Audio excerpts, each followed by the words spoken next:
దేహం కూలిపోయినటువంటిది, ఈ దేహం అనిత్యమైనటువంటిది, అశాశ్వతమైనటువంటిది. Body is after all fleeting, is bound to change and it will fall. దీనినే ఈ ప్రపంచము డెత్ అన్నారు. In the worldly parlance we call it death. ఈ దేహం అనేటువంటిది మార్చబడేటువంటిది. Body changes. నిరంతరం కూడాను ఈ దేహం మారునటువంటిది. It goes on changing continuously. ఇలాంటి మారిపోయేటువంటి యొక్క దేహమును సత్యమని ఎట్లా భావిస్తావు?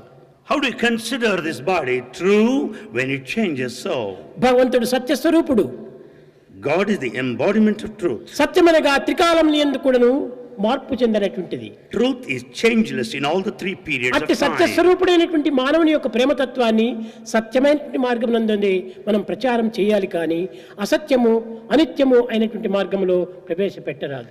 The form of truth can be propagated and shared, following the path of truth alone, but not along the path of falsehood or lies. అప్పుడే భగవంతుడు నిన్ను ప్రేమించగలడు. Then God will love you. భగవంతుని చేత ప్రేమింపబడేటువంటి వాడు కనుకనే ఈ జీసస్ నిరంతరం కూడాను పవిత్రమైనటువంటి దైవ సందేశాన్ని ఈ జగత్తునకు చాటుతూ వచ్చాడు. As he was loved by God, he could share with everybody, the disciples in the society, by and large, the principle of love. Death is the dress of life అన్నాడు. Death is the dress of life. ఈ జీవితానికి death అనేటువంటిది ఒక dress వంటిది. For the life, death is the dress. ఈ దేహం అనేటువంటిది కేవలము ఒక నీటి బుడగ వంటిది. Body is a water bubble. ఈ దేహం అనేటువంటిది జీవికి ఒక విధమైనటువంటి తొడుపు వంటిది. The body is merely a vesture.